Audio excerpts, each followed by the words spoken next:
Jeff the Killer. He's a guy. I think that his name already says what needs to be said. And he, how do I say this without risking demonetization? His skincare routine involved everything but skincare. Well, recently I was browsing itch.io, as one does, when my orbs of seaweed fell upon a game title that immediately caught my interest. A Jeff the Killer dating sim. Oh, you know how much I love my AO3 fanfic tropes, so of course I had to indulge. If you'd like to see more, don't forget to like and subscribe. The room was silent, illuminated by the warm midday light filtering through the window. You looked anywhere but at your therapist. Already starting off strong, that seems pretty accurate to me. You didn't yet feel comfortable enough to speak freely. Attending these sessions felt like a chore. More than for your own good, it seemed like a way to keep an eye on you. You have no obligation to talk about him. Okay, so we've already dealt with him in the past. Great, that's already off to a good start. The therapist watched you patiently, leaning calmly against the back of his armchair. You can talk about whatever you want. He scoffed, ironically, offering no reply. This kind of gives me the vibe of the beginning of Sally Face, when we already played as the inmate Sally and met with, I think it was a therapist, I'm not sure. It had been 7 days, enough time for someone to change, don't you think? Is it?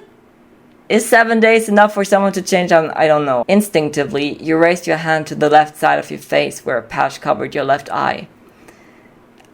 Yep, he hurt you. There's no doubt about it. The police, the hospital, everyone has their version. But I want yours. You shrugged. That's fine. Silence is an answer. You looked towards the window. Your reflection silhouette was visible in the glass. Even though you couldn't see yourself clearly, your posture and expression were noticeably different from a week ago. They were worse, hunched over and looking miserable. No, actually, that's my standard posture and expression. Day one! Oh yeah! Ooh! That's a Blockbuster shop. Store. I don't know. We used to rent DVDs at the library. Alright? That's how it worked in my country, in my city. The start of your shift is like your life's start button. Start button, that's kind of the joke because that's kind of like in games you press the start button and we're playing a game. Oh my god. Is my life a game? You have a clear routine. Wake up, work, and sleep. You have no legacy, no ambitions, no pending matters. You fulfilled your duties as a student and finished school. That was probably one of the scariest things I experienced in my life, getting out of school with my diploma and not knowing what to do with my life. Like, I had plans before I finished high school, but then I finished high school and all of a sudden I didn't know what I was gonna do. It was like everything was just wiped clean. And I was met with reality. That's the scariest feeling. I'm not the best person to rely on with these kinds of things, but take it from me, it was a scary thing, and it gets better. You find your footing within a couple of weeks or months, depending. But you lack the motivation to pursue a dream or a goal beyond where you are now. You feel as if you don't have a starring role in the world, because nothing special has happened to you. I have a feeling something very special is gonna happen to us soon. In fact, one could say you let apathy guide you. An apathy that numbs your strong emotions. A roller coaster ride? Pleasant. You trip and fall face first in public? Not the end of the world. Positive or negative, your emotional range was very low. Like a perfect blank canvas. Oh wow, what a nice view of life. Anyway, you try to make your life as comfortable as possible. As strange as it sounds, you work at a video store that only attracts nostalgics and cinephiles. I don't know when the story is set. If it's a Blockbuster, I don't know. Blockbuster started kind of dying out during the mid-2010s, so I don't know. I love movies. I do. I'm actually a big fan of movies. I love Star Wars. I grew up on Star Wars, so this is kind of the obvious choice. The main reason you took the job is because you like it. You can spend hours watching movies and never get bored. The place is colorful enough to not depress you just by being there. And if you're lucky, you might run into an interesting character or two. Are you talking about the people or the characters in the movies? Of course, besides the characters that already exist. Intro. New character popping in. Yeah! I like your earrings. Catching up on last time? For a moment I thought you wouldn't come. Oh, I'm very reliable, Cindy. Do not underestimate me. She's not very good at her job. She works at a blockbuster. How hard can her job be? But she's the owner's daughter. Oh. Yeah, okay, that explains it. You're the other full-time employee and you do well. Is that even a reliable source of income, working at a blockbuster? I don't know if that's really that stable. You two don't get along great nor terribly. You tolerate each other. Where's your badge? My what? Instinctively you reached for your neck, and indeed, your employee badge wasn't there. Oh, my bad. It's strange, but I feel like I can't say your name without your badge. Cindy shrugged and retreated to the back room with a box full of movies. She's gonna watch those, isn't she? Somehow, what she said made sense. It was as if you couldn't remember your own name unless it was written right in front of you. As if names only existed if someone else spoke them out loud. Well, you remember taking it out of your things when you arrived, so it was most likely still in the store. Oh, okay. Oh, yay. Okay, we're checking out the store? The back room is what I assume like to be storage. Aisle 1, aisle 2, okay, counter. Maybe it's on the counter. I don't think the main character told us where they work, so you check behind the counter, nothing on the floor. So back room maybe? I doubt it's in the aisle. Maybe you dropped it in the back room, but you only found Cindy looking at her phone next to the boxes she'd taken back. She's a great worker. Cindy gave you a quick glance, then went back to ignoring you. You followed her example and focused on finding your badge. Nope, it wasn't there. Really? Okay. Aisle 2. You leaned down to try and get a better look at the floor, hoping your badge was around somewhere. You moved down the small aisle, determined, past shelves packed with horror and thriller movies. Here's actually a fun fact. I know I've made it pretty clear up so far that I'm a big fan of horror games and horror in general, but I have a really hard time watching any kind of movies that involves a lot of gore. In games it's fine, it's so weird. In games it doesn't bother me, but it does bother me with actual real life actors. Oh, there it is. Until you spotted the unmistakable piece of plastic, almost at the end of the aisle. I suppose we're gonna have to put our name in. You are reaching for your badge, but a white hand... Okay. Let's think about it. Who could this hand belong to? What are our options? I propose the following people as possible suspects. Number 1, the Pierrot. Number 2, the prototype from Puppy Playtime. Number 3, Jax. Who is it? Who has been laying his hand on mine? Who is the suspect that stereotypically dragged his hand under the aisle and weirdly touched mine at the same time? Are you ready to find it out? I'm ready. Oh my god, who is that? You looked up and found yourself facing a tall, hooded man with his face covered. Wow, your eyes are truly beautiful. He looked like a potential criminal.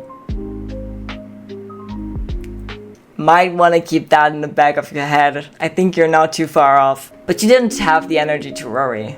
Oh, yeah, naturally. You straightened up, standing face to face. Oh.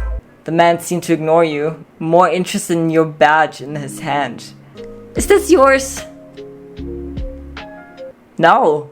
No, I just found it on the floor and I thought it looked interesting. Oh, by the way, the image there on it, the photo that has my face, the photo that displays my features. Yeah, no, that's just a coincidence. Weird, right? His voice, muffled by the fabric, was deep and slightly raspy. Oh my god, of course it is. Oh no. You nodded silently, looking at the man suspiciously. Prove it. I don't have a deep voice, man. I don't know. Prove it. Prove it. Prove it. Now you could finally visualize your name. Your name is...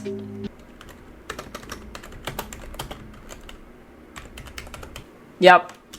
The man looked at the badge in silence, and for a moment you truly thought you might have been wrong after all. But then he offered you the piece of plastic. Alright, Momo, eater of worlds. That was the best choice I've ever made. You took the badge in your hands, giving the guy a look. Thank him or mock him. Yeah, I'm not fucking with this guy. No way. We're thanking him. We're staying polite. I'm not risking my life. Thanks, mister. Oh no, why is it so long? Don't call me that. I'm not that old.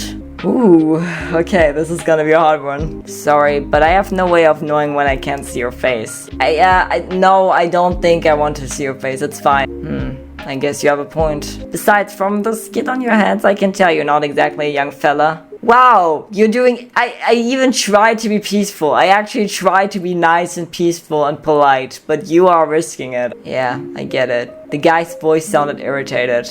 Told you. A part of you said you should be more sweet with customers. But if you manage to annoy him with your chatter, you could consider it an achievement. The guy gave you bad vibes. Then don't antagonize him! Oh. You silently put the badge around your neck while he remained motionless in his spot. You slowly moved towards the counter. The guy stared at you as you moved. This isn't a good sign. You decided to ignore him, shifting your attention to one of the monitors next to you. You could, if the hooded guy from before would stop wandering around the store so suspiciously. You tried your best to ignore him, but it was impossible not to notice him. Maybe he was doing it on purpose. Ah! Cindy! Thank God. Hey, Momo, eater of worlds. At the sound of your name, you looked up at Cindy, who had come around the counter to stand next to you. Did you see that guy? He's been here for a long time. He has? How have I not noticed that? She was in the back room. How did she notice that and I didn't? You looked where she was subtly pointing, and of course she was talking about the same guy. Well, yeah, I don't think we get a lot of customers, to be completely fair. You shrugged. A very logical reaction, right? Maybe he's deciding what to buy. A movie? He was probably just a weirdo you'd see once, no big deal. Oh, now you're jinxing it. Now you're really jinxing it. Anyway, Cindy, as annoying as he was, wasn't easily flustered. He's just a weirdo. We see those every day. But this one feels different. He's got a point. You were starting to believe Cindy had watched many movies, but then you remembered she didn't like cinema and only worked in her dad's store. Uncultured. When I talked to him, he didn't seem dangerous. Yet, Cindy turned to you, surprised. Talk to him? Did he say anything strange? Did he say anything strange? I don't think he did. I'm not sure. No, he just gave me back my badge. Why did he have it? I mean, he grabbed it first. Look, it wasn't a big deal. Cindy looked at you in silence for a few seconds, then sighed. If he makes you uncomfortable, I can ask him to leave. Cindy shook her head, glancing at the guy. You're probably right.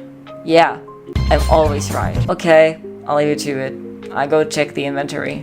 That's actually a code word for I'm gonna go doom scroll on my phone in the break room, please do not talk to me. You settled into your designated chair, and before you could pretend to look at the receipts, Cindy spoke again. But if he does anything suspicious, let me know, okay? You nodded slightly. Cindy didn't wait for a verbal response, she just went back to her task. You kept your eyes fixed on the monitor screen for a moment. Out of the corner of your eye, you glanced at the aisles. Is he watching me? Oh my god, he's watching me. The guy was still there, just standing. Okay, so he's not watching me. Alright, I'm so sorry, strange man that I've never seen before in my life. He was looking at the shelf that held nothing particularly interesting. And then he looked at you. Never mind, you fucking suck, you creep, you're stuck, you weirdo. It wasn't a quick or distracted glance. It was direct. Oh, we're making eye contact already. Look away. No, I can't.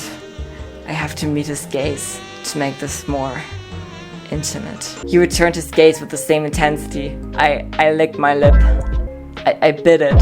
You didn't know if you were doing it out of bravery, stubbornness, or simple curiosity. I think there's a word missing there, but I'm not going further into that. But he didn't blink. And then he made a slight gesture. Oh! An almost imperceptible nod of the head. Oh, okay. As if he were greeting you. You decide to ignore this, turning your attention back to the monitor to remove the CD from your player. And you put the CD back in its case. You looked at your options. Okay. Now if this were about me, I'd pick sci-fi. But I think to fit the game's theme, I'm gonna go with horror. You enjoy the scares and the atmosphere that horror movies create. You were about to pick a movie until the sudden sound of someone leaning on the counter. Oh no. Oh no. Oh no, no, no, no, no, no, no, no. Oh my god. Again, the stranger was there, this time in front of you, looking intensely at the CD in your hands. Oh, you like horror? You like horror? That's a good boy. What movie are you going to put on? Excuse me? I want to know what movie you're going to put on. Is that a crime? That specifically is not a crime. However, no, of course not, but come on, I'm undecided. Maybe you can inspire me. You look at him in silence for a moment, then sighed with weariness. Customers. Black Swan? The Exorcist, Scream, iconic. Tremors. I don't know that one. Paranormal Activity. Pulse. The Thing. Wait, was The Thing not the movie with that, wait, hold on. Which one was The Thing? Hold on. Let's go classic and choose Scream because that's an iconic movie. Oh. Oh no, wait, hold on. Oh no. No, that was a no! Wasn't there like the entire romantic tension between Ghost and that one girl? Oh man. A classic slasher. He's blushing. Oh no, that's just his skin. Well, did that have you decide? The guy cocked his head. Now I knew for sure that was his way of showing mockery. A little. Though, what caught my attention the most was the genre you chose. I wonder why. Oh yeah? What about it? Horror. His tone dropped. Interesting choice. It always says something about the person who prefers it. Like what? That you're looking to feel something real. His words were soft, but they pricked like needles under your skin. Or maybe I like strong emotions without putting myself at risk, like everyone else. But you're not like everyone else. Oh! Well, that phrase needs to be removed from the visual novel bingo card. Thank you! He moved a little closer to the counter. I don't like where this is going. He didn't invade your space, but it was as if he caressed it. But I just caressed my own mic. You don't seem to be afraid. Should I be? I mean, how dangerous can he be? Let's be so for real. Depends. Do you prefer to see horror from the outside? Or have it stare back at you? Oh, come on. Go with it. Ignore him. I'm kind of curious to see if this will impact the relationship. I guess it depends on how pretty the face of horror is. Not pretty. He tilted his back slightly as if you had said something he didn't quite expect. Oh, I caught him off guard. But he didn't seem surprised either. Wow. Keep in mind that sometimes pretty things buy too. He glanced at the shelves for a second as if looking for something, but it was obvious he wasn't. Or maybe you like being... No. He shrugged as if downplaying his own words. He extended the finger and drew circles on the counter surface. I thought he was gonna touch me. I genuinely expected him to do that. For your mental sanity's sake, you needed to hurry him up. Hurry up, we have customers. No, you don't. Be subtle, be direct. I feel like he'd prefer a direct message. Let's be subtle. You cleared your throat, your hand clenched in a fist. Are you going to pick something? You're a bit impatient, huh? Oh my god. Shut the fuck up. Oh, excuse me, I didn't mean to. Relax, I'm just playing. Ouch. You glanced back, searching for Cindy, just to feel some security that you weren't on your own. But unfortunately, you didn't see her anywhere. Then, without asking, he reached a hand over the counter. Now he's touching me. I'm Jeff. I think it's time we formally introduce ourselves, don't you? Momo, eater of worlds. Your gaze dropped to his hand. High five him. Take his hand. High five him. Yeah! Jeff laughed loudly, drawing the attention of the few remaining customers in the store. There are no customers in the store. Shut the fuck up. You couldn't help it, but you also laughed at your actions. Hey, don't exaggerate. They're watching us. They can't see us. No one can know, Jeff. No one can know. This thing between us, the world isn't ready for this. Why? Are you embarrassed for them to see you? It's not that, Jeff. You're bothering the fucking customers! Right. I didn't take you for someone who'd easily get embarrassed. I do actually, I have social anxiety. As someone who works in a store, you should convince the customer to buy as much as possible, but something told you Jeff would take his sweet time. You watched him in silence for a few seconds, observing his thoughtful posture. If she was insistent on prolonging the interaction, you were allowed to make him uncomfortable too, right? What's up with the bandana? What do you do for work? Are you single? Alright, no, we're not going with that. Let's dig a little deeper into his personality. I feel like it's time to address the elephant in the room. The knife-holding killer-slasher elephant in the room. What do you want to know? I want to see the pretty face I'm talking to. Curiosity? Does it hurt? Curiosity. Let's say curiosity. I have scars. They're not pleasant to see. Don't worry. I'm sure it won't wipe the smile off my face. Looks like you touched a nerve. Oh, well. Did you decide what to get? Jeff refocused his attention on you. Wow. It seems like you really want to get rid of me. Uh-oh. Answer nicely, answer sarcastically. I'm gonna answer nicely. I feel like if I don't, I'm cooked. It's not that. If you need help, I'm here to assist. He tilted his head slightly, but this time not with mockery, but rather boredom. I don't think that's a good sign. His fingers stopped drumming, now still on the counter surface. Ah, right. Customer service protocol. The mockery was still there, but his eyes no longer sparkled with the same intensity. For a second it almost seemed like he was going to say something more, but he just let out a discreet sigh. Anyway, I don't think I'll be taking anything. Okay, suit yourself, leave. Great. All that for nothing. I wish it had been a pleasure to meet you, Momo, eater of worlds, but I'm not so sure. What does that mean? Jeff straightened up from the counter, patting it. He didn't hold back and matched his low energy. Jeff waved his hand dismissively and left. Oh, we are so fucked. The workday was over. Oh my god. My life is over too. All in all, it was quiet. Night had fallen, but there was no reason to worry since you lived a few blocks away. That's a few blocks too far. Some things were just convenient like that. This week, it was Cindy's turn to close the store. Cindy is dead, man. Cindy is over. We're both over. Since you two had almost the same position, you decided that closing duties would be by turns. So you had your things ready to go home. Are you going to be okay? Why are you asking that? Sure, why wouldn't I be? That guy seemed a bit fixated on you. You don't say. You scoffed ironically. Come on me? Yeah, I don't get it either. Okay. Alright, Cindy. But what if he follows you? That's not going to happen. He left hours ago. There's no way he stayed lurking around here. I don't know. Your danger sensor isn't very accurate, I'd say. Can you stop? Danger is subjective. That's not true. Yeah, no, she's right, that's not true. Why do you care so much? I thought you hated me. I thought we tolerated each other. Cindy was surprised by your words. She averted her gaze, playing with the mop handle she had in her hands to clean before closing. I don't hate you. I just think being with you is boring. Ouch. Yeah, well, you're not exactly the life of the party. I don't mean it in a bad way, really. I feel peaceful with you. Oh, your disregard for everything could be tiresome, but it was also comforting. In a way, you scratched your head, not knowing how to react to Cindy's words. She had never said anything nice to you until now. Cindy cleared her throat, looking away with an embarrassed grimace. What I mean is, I don't want anything bad to happen to you. Oh, perhaps I judged you too harshly, Cindy. You took a step towards her and placed your hand on her shoulder, smiling calmly. I'll be fine. Just because something weird happened doesn't mean the universe has decided to turn against me. Objection. You shared a final farewell gesture before you closed the door behind you. The store sign indicated it was closed. Really? I couldn't tell. And you signed, feeling the weight of an adult life in a capitalist world lift a little from your shoulder. Oh no.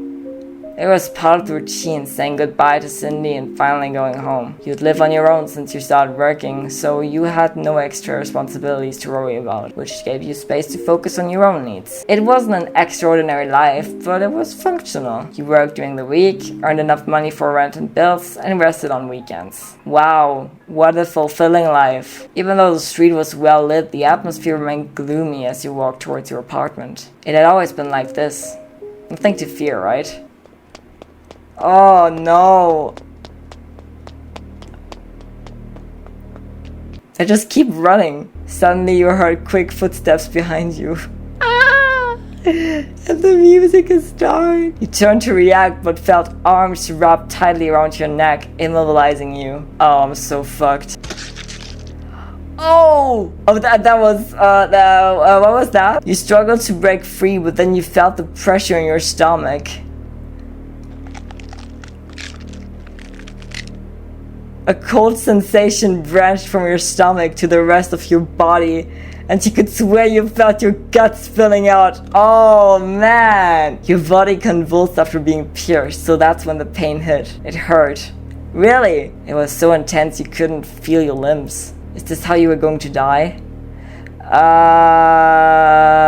You knew it would happen eventually, but you didn't know it would hurt so much. Oh man, that's gonna be disgusting to scrub away tomorrow morning. Who could have done this to you? Come on. Did you even deserve it? You weren't a saint, but you didn't consider yourself a bad person. The last thought that crossed your mind was that Cindy would have to cover your shift. What the fuck? I went back a little bit, and I went back to the interaction between us and Jeff. So now, up until now, it seems to be working pretty well. So I think we're gonna ask him what he does for work. And if that doesn't work, we're gonna go back and ask him if he is single. I think that's, those are the options I thought were the most interesting. What do you do for work? Huh? What does that have to do with anything? Oh, are you a freelancer? What the fuck? No! I mean, so you're unemployed? Well, technically, yes. Don't be so harsh on yourself, Jeff. I think you have a pretty clear... Oh, wait. Well, does that count as a hobby? I don't know. Hey, nothing to be ashamed of. Your opportunity will come. I don't want to hear that from you. Sorry for trying to cheer you up, I guess. What's that supposed to mean? You figure it out.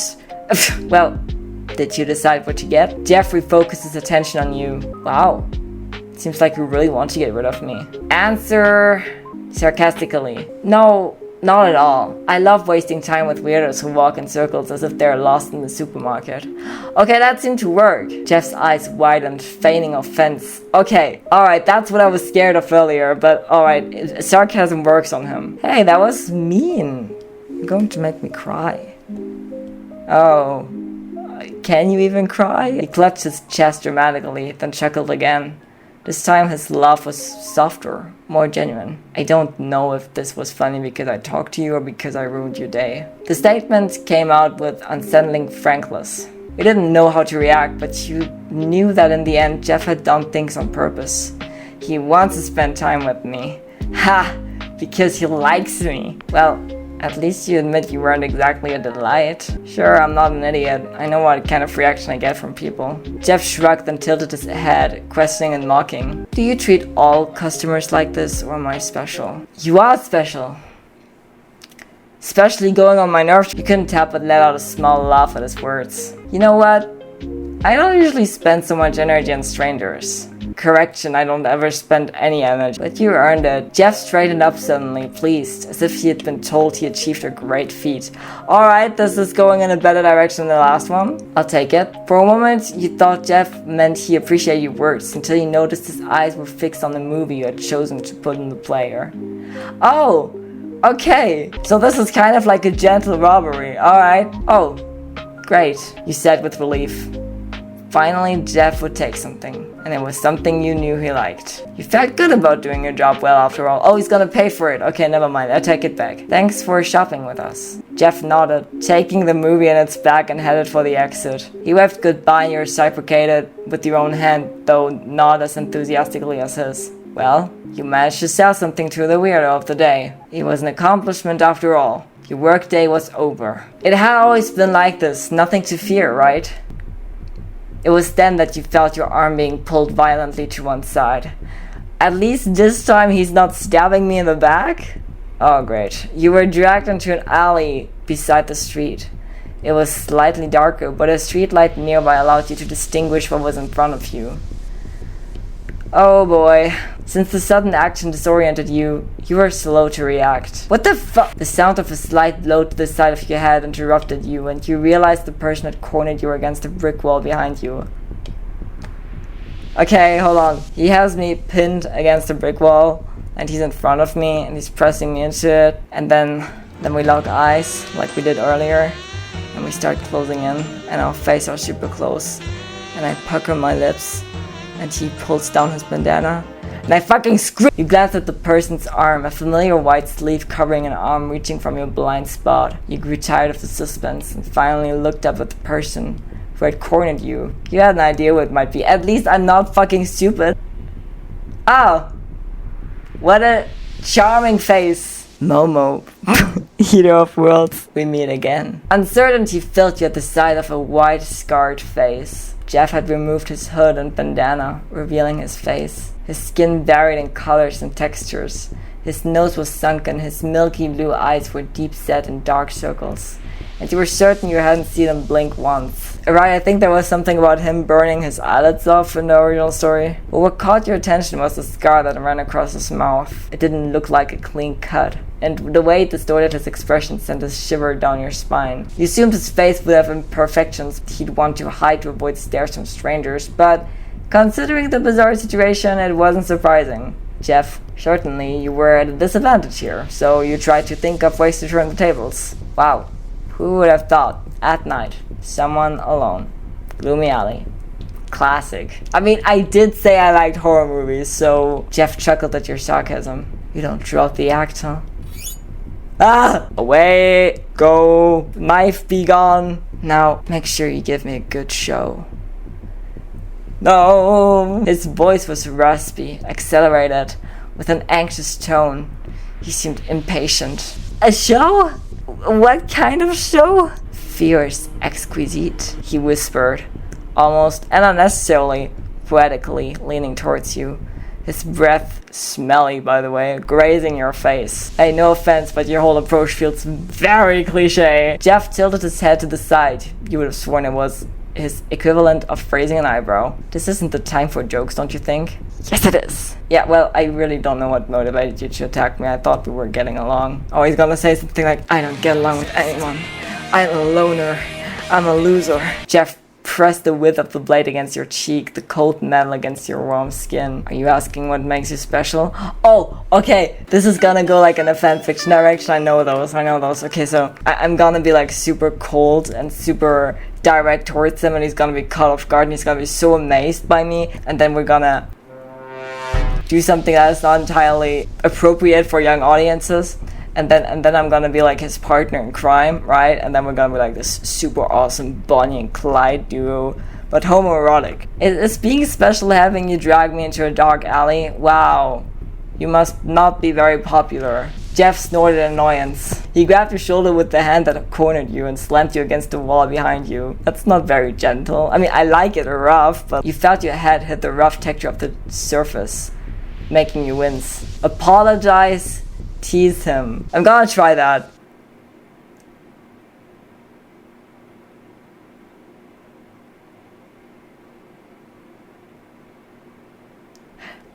Maybe that was not a good idea after all. Jeff released you and stepped back a couple of paces as if you burned him. His expression reflected surprise, and it was a bigger reaction than you expected. Shut up, this shouldn't be funny. You should be afraid. Fear? Who is she? I do not know her. Jeff approached again, raising the knife to your neck. Instinctively, you pulled away from the blade, feeling the tip pierce your chin. You were in an alley, at night, with the knife at your throat. So I'll ask you again, are you afraid? Nah, I don't think that's gonna work out for me this time. If I say no now, I think I'm gonna push it. I'm gonna say yes. Jeff hadn't made much of an impression on you. You were aware your situation was dangerous, but it really couldn't matter less to you. But anyways, it seemed fun to see what would happen if you messed with him. For now, you decide to play along. You know what? Yes.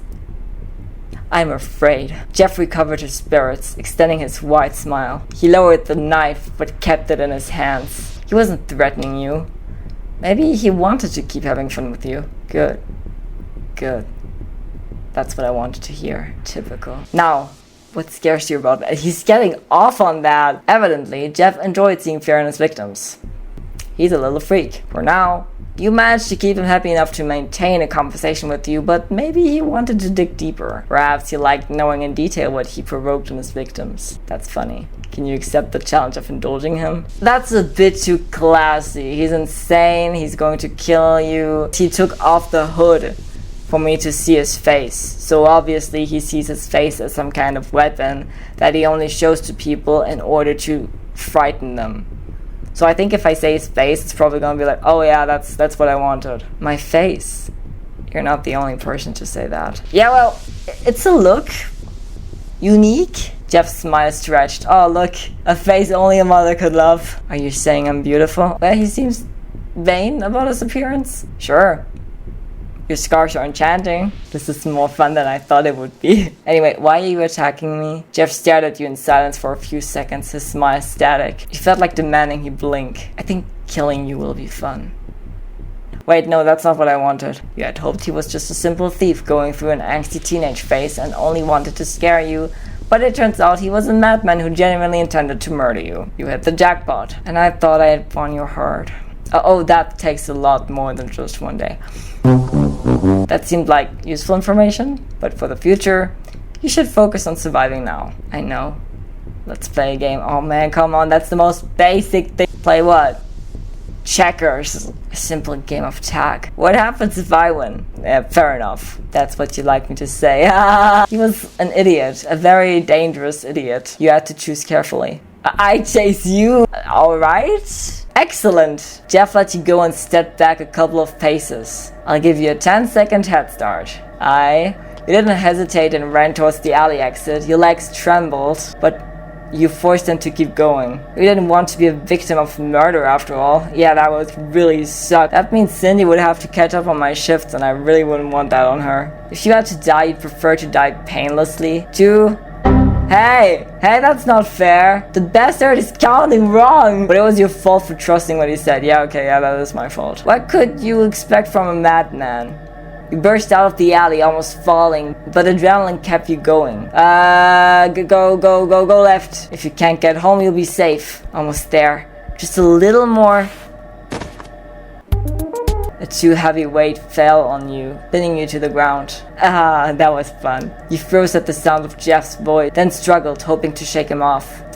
Learn to lose, Momo. Eater of worlds. I'm glad that he keeps my title. Wait, you cheated. You didn't count right. Yeah, that doesn't really matter. He had your head tightly, eliciting a cry of pain from you. The cold, hard edge of the knife blade pressed against your exposed neck. But we played as you wanted. Ha ha ha. That was refreshing, but I'm bored now. The blade slid from one end of your neck to the other. Blood gushed from your throat in a large stream. You couldn't see anything, but you perceived the sound of his footsteps walking away. Were you going to end like this? It was unfair. To be discarded. You would have preferred to die another way. God damn it!